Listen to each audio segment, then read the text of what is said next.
legends of our duty is to support. I wouldn't say Kotoko to triumph, for Kotoko to chalk success. So whoever is in control, we have to give our maximum support. The success of Kotoko to jail, it depends on so many factors and so many departments.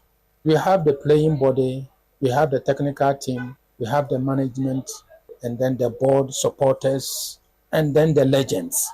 When we all come together and perform the core mandate of our duties as individual groups, and then Kotoko can, take on his mantle and be at the top as we want. But if we focus only on coaches all the time, I don't think Kotoko will make it. Even though Ogum is gone now, what are we doing? Is it that the coach who is coming to perform wonders? Is he coming to perform magic? No. He needs that support from all the groups that I'm talking about.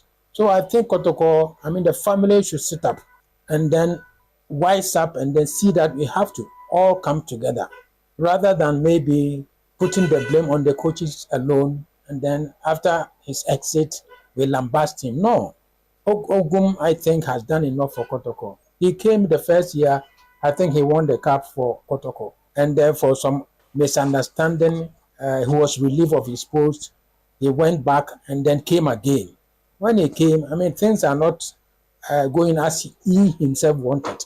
But all the same, like I said, when you start a long journey with a step, definitely you are going to end the journey. From the submission you're giving me, does it necessarily mean that the problem of Karim Asante goes beyond coaching? Exactly. It goes beyond the coach. No, we can't depend on the coaches alone. If you have a team and the team, the coach will do his best in the training grounds. He will teach them, he will guide them, and whatever. And if some of the players are not disciplined, they can't play as a team. So that one can also affect the results. But you see, in our situation, sometimes when the team is not doing well, we single out the coach and then we fire him. I don't think so.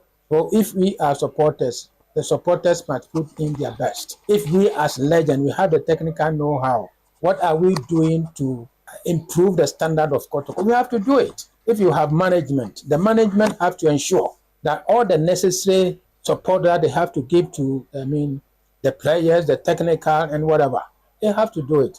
President at the Asante Kotoko All Players Association, George Kennedy. What was the way there? A young to say a chopper at the Sadian or the two crew. Asante Hinenim say, or Hine. Former board no, a board number, or see, or through a chopper, and na or de cassay. Na or say, or hini, former board no, not board no, emra. Na management, listen, so I am seen say, or more numbers no crano. Esha, do baby, so more near my bio, wow, muhia.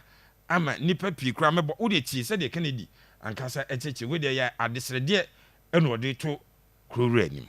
We are not going to discriminate and say that this is not my team, this player is not my player, and this player came from this team, I don't like it, so we will relax. No, we are going to give our maximum support to whoever takes the mantle of Kotoko as a head coach, takes the mantle as a management and the management member.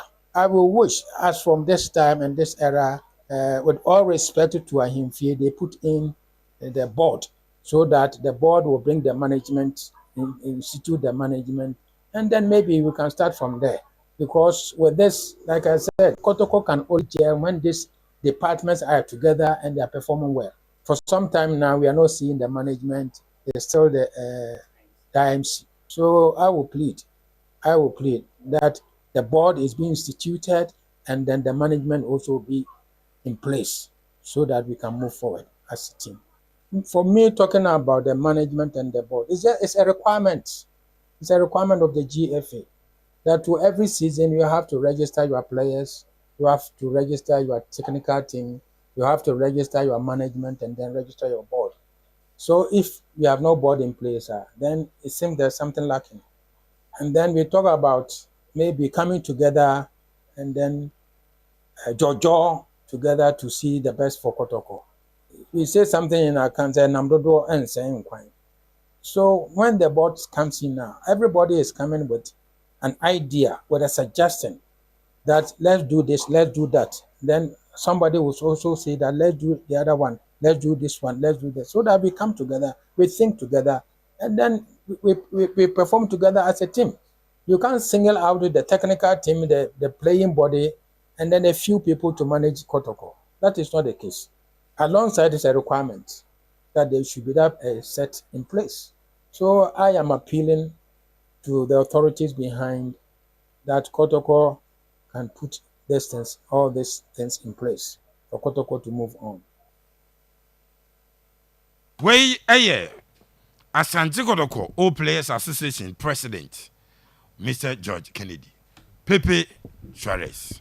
Abusame dase na mamenje break akra na mingura sa assemble mu. He called for support for Zito. The new said the nyina ya call for no. Yeah.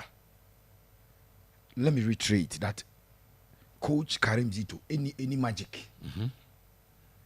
Everything a Karim Zito ebeye supporter obenya from the management, from the playing body, from the supporters.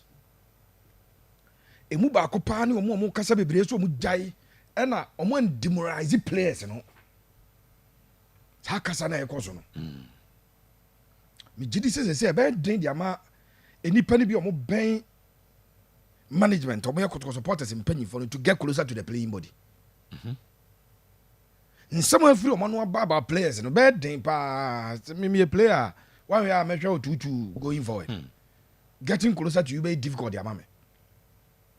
Obiamwa and noa na openya din ede George Kennedy ede to dwakwan be fa so a ye nyina ye beba on board.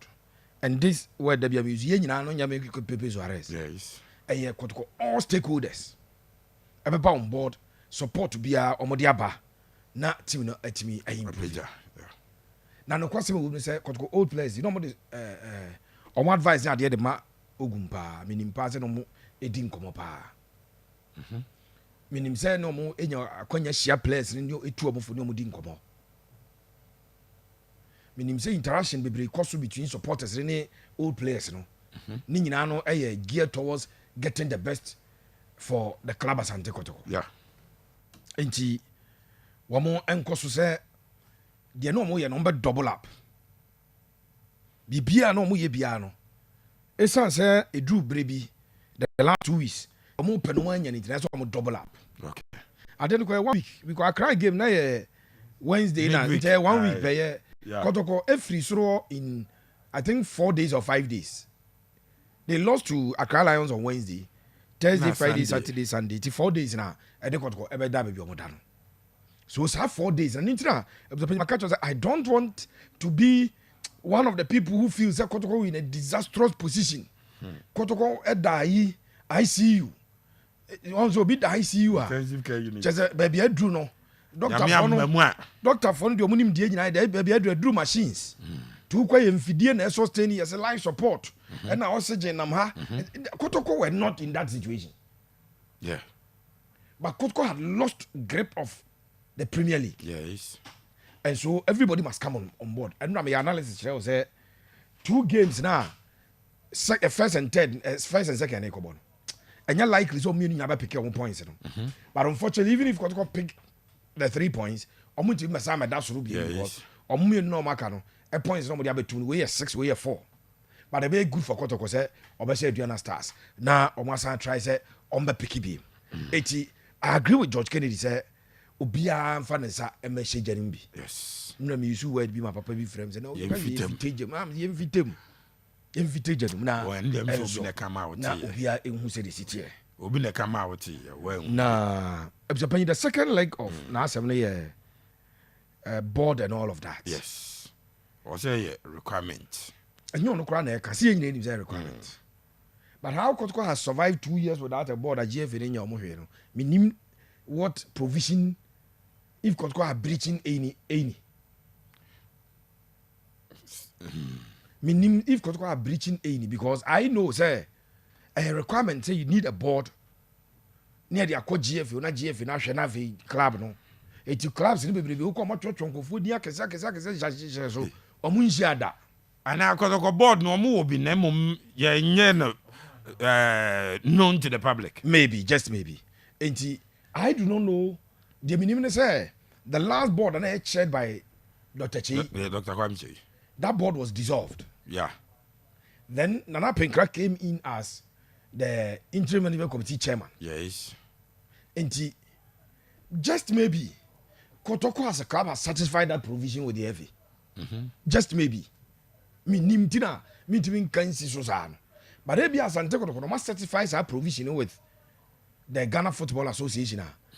Yes, I can be a sure GFA would write to them, would charge them green paper and give you back. Board way. But I was a penny. One of the people I respect most, Kotoko, George Kennedy. I want to differ. Say, on a lot of Bogunti, they running administration. Yes. Yeah. At that time, no more board. Me sure who beside George Kennedy's have not board the hindrance to yes. The smooth running of Kotoko. The board chairman was lawyer Paul Edujamfi. Yeah. I mean, in pass, at that time, not management, but some Koto be 500 cities in Poa. Just say they needed clearance from the board. Yeah. Lawyers, so here in the Juma, sometimes you are not getting through to lawyer, you are not getting the board secretary, and all of that. That's why on one has an experience we as a management member of Kotoko under a board. Me sure say if he wants to share that, it will give us Obia and Casa board in here, better than a board in here. But 15 years ago, I come about the right. I catch him say, Senya, maybe we are say Kika Kona. Or not the fees and any fee or Kotoko has never worked under any board. It doesn't work. Because when there's a board chairman, there's a CEO. Kotoko fans won't power. Conflict of interest. Fans walk Kotoko who brutal. When a boss, you know, it becomes a major problem. Sure. I will not use the Dr. Che and Nana Mposa as example. Use the classical example of Chairman Ebetman Zabe Kotoko Chairman Afi Yate board man, the late Paul Victor Obin, PV Obin, ever the boss. Go and check. Go and check. At that time, na board now appointed board member in charge of technical, which was Malik Jabe. Almost yes, coach has made it up. Submitting a report. No could defending in Yoma to Malik Jabe. Just say, make me no agree with you. Yeah. Into no question was a penny in board there. A bank, yeah. But in penny for your Mutrako board. The S1 board of directors for Asante Kotoko. Yeah, but your penny and me am function effectively. No. My member Dini Kakra one was on in jail. Near the CEO of Rockshore. Rockshore, you are I'm saying in a hini box site in India, or not penny Dano. Near the chairman of board of directors of Exim Bank. Near the chairman of the board of Ghana Commercial Bank, Openi Judata. Near the CEO of Joshop Construction, Kofi Job. Na board no ewo an oil tycoon in Dr. Kwame Chei or filling station top petrol America. Oko America, unna mo tingushia filling station ebu petrol Dr. Kwame Chei dia. Ya vishirado. Near wo Alhaji Abu Lamin. Ya o ye businessman. Na Kotoko wo former director of sports for KNUST. Later papa. Opanyini Yawadu. Near wo Evelyn in Siansare. Lecturer ewo Sunyane Technical University. Yeah. Abusia kakra na mebu boss yo. Dia na sa board we lucky. Wo mo hyasem fie miensa so mo ye container mo anwie. Judata a chairman of Ghana Commercial Bank Board. Exim Bank Chairman Board. Yeah. Board Chairman. Unity Group. In fact, we now show be a credentials now. Board chairman. Because Joshua no was a board chairman of the company. No? Yeah. Rockshore Mining, board chairman. Then I was a penny freeze our board number. Now board members before meeting, but will be a cultural Facebook post. And net the besi meeting, I say. Hey, no be a what kind Bible a Troy. Evelyn, fan what you be for Evelyn. sɛ hwan na de adwuma ma obi no ɔda so kura mu na siba ɛbɛ sɛ deɛ ɔyɛ siba wo so bia bɛkɔ kɔtɔkɔ board asɛm na meka yɛ busa bɛyi men and women of intelligence kɔtɔkɔ board asɛm na meka and you put you all together ɔmo yɛ the greatest disappointment to His Royal Majesty. Sure. The greatest and the biggest disappointment to His Royal Majesty. And I told people that if this board doesn't work, it may be very difficult for Pimso to put together another board. Yeah. Dear anyhow, academic credentials, business acumen. Dear Nana Molake. And what board the much say two before board meeting, you know, never money share baby. What kind of board meeting be a course or golden tulip? Yeah, yeah. Before the board meeting, that you just say, go to board chairman say, we need a board meeting conducted. Jombe tuno, nebi mbuzo mzehe. Na wapemso yi muno. Oyi na board chairman de mamo. Na instead of for good golden tulip, be 1 hour to the meeting. Now we arrive here. No muna no afa we ne the Kotoko board. George Kennedy zi enzangu. Debi. Okay, Kotoko management and also fairly I'm catch us putting a management together again on paper me and Yamehe. Some management na a kwamba ni akoka ho. Near from the 5 wise men. Na ye interim you say ya na I'm say despite. Yeah. Kesben. Bobodin it didn't work. It is answer na kwabra bo aka kire me. Right, I catch him 15 years ago. At Kotoko board doesn't work. Yeah, no, be up fans. Now fans, who mean for music can come and see you, and see you on fans. Yeah, na adding. And now, Mammy Scadia, I didn't think as so. Me bow hobby, I just am the bachelor. Because you are not giving me money. I am funding myself. I will copy Scadaba. Sa conflict in a bassa. Mesre. Say, if Kotoko have found a way to satisfy the provision of the FIA anymore.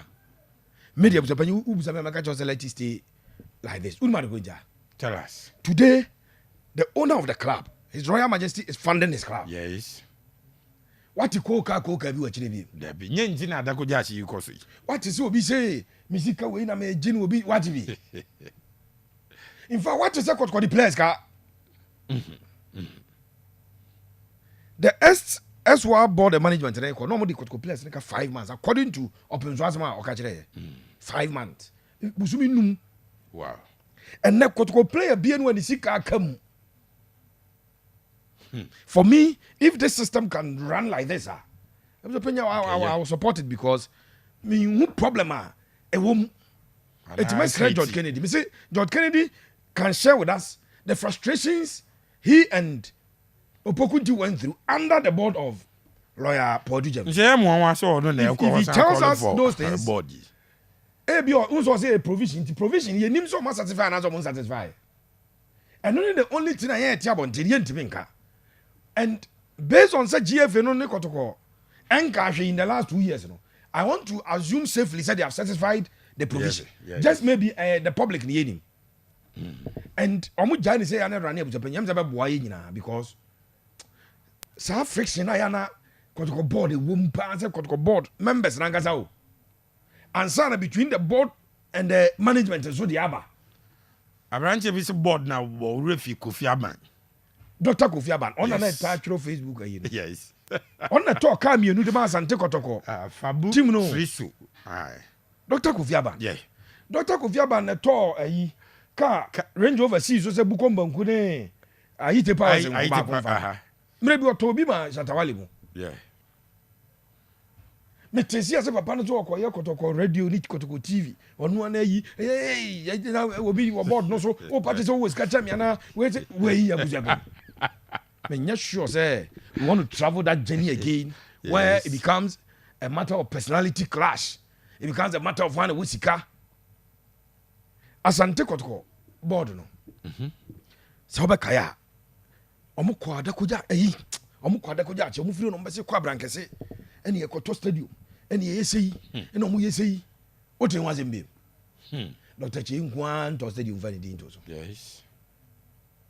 It was just Dr. Che the 3 more days as na say we to Asante Kotoko na no wanto ana no odwene wo say da bi timi nyame de timi fam sika bebre nkohyem saa ana eye de yen etebuzo panyi clearly what you check even the 3 years of Dr. Kwame Chey nko ano as executive chairman and in the 3 years as a board chairman as a number ko na asumdue wo ho as a board by na fedi gidi me there I've okay obia wants to be recognized. I've stayed around for far too long unim I just a board a year executive chairman was for me but say Dr. KK Sapondiano. He was the board chairman and as well as the CEO. The CEO. And that board never running smooth because most of the people appointed on the board never any recommendation. Sure. And he had people who could work with him. The late former Asante minister, Imano Usuanza, basically Nizika Kra Kotoko Mwanye. It's no more willing and ready to help because the doctor was the executive chairman. Yeah. But the board chairman as their boss. CEO near. But when you afraid, yes, you afraid. Dr. Kwame Chey saw a yinza. Yampoza pejaye. Now for all of a sudden. Say a day you. Yes, was even for way. I'm saying, na conference samabano. Media. Say who some judgment to park and be. Say Kotoko and call a board way. If they can satisfy the FA. Because they say me who open so abaye the sole board chairman of the club. Debian or the offer we must say the board is responsible to the sole shareholder of the club. He's the sole shareholder. Yeah. And on we yomu. And on Mukofa management. Say there. No question say they Kotoko running. Yes, they may lack certain things, but I've just given you a background of management with men. It didn't work. I've given you board with great men. Great men. Just the last board. It didn't work. Hey, because our former board, Cabrable, I'm here. I come home. Because our former board, lawyer Bia Dontain, because of Buba. The late Yamuaponcolum. A demon, and I say, fill the bank. And I'm free and Mamura Kotoko board. But we come back to course 90. Would rather Kujacha contain an issue on and a board. Board no. But fill the my year. Any construction of Jim Ya, Ashasi. Any AstroTurf in your because Kotoko any board. The Emi Japan said the last 2 boards are Kotoko former. Open so charge you to form a junior team. Yeah. Junior team. I want him. Kotoko and form junior team. Board of Kakraka men, in fact, great men of substance. From junior team, Okofa Kratani appointed. They've been tasked. The board has been tasked to form a junior team. I want to be a media, many Uncle George Kennedy and Yajin. Say, Kotoko must satisfy GF in Marano. No more boy, I team now, bra. One for Bibia 2 years in the board near Nomukushi, meeting here. I think I better. May I say, Cage Madam, yes, you are back. You are in town. When you are muti here, the Mammy salute to me call for this break. Me ba, me rem, na me de kane abba. Nemum